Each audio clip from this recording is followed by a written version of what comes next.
Bismillahirrahmanirrahim. Assalamu alaikum, our brothers and sisters. Again, we are asking you for help.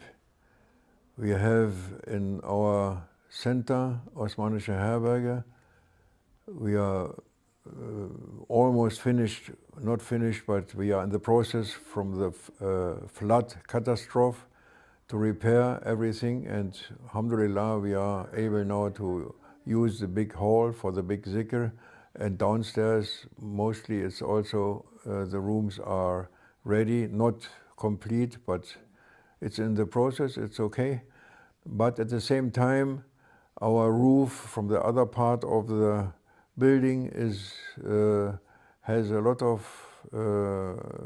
need to be repaired, and it is damaging the building if we are not doing it immediately.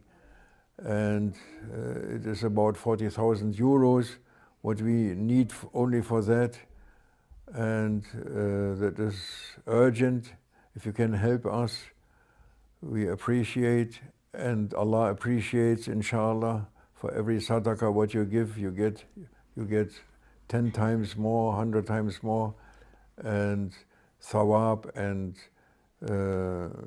so many good things in the akhirah, and even in the protection and peace in this world, inshallah. May Allah bless you so much, and we are waiting for your help to go on with it, with these things, inshallah. Thank you so much. See you soon. Assalamu alaikum.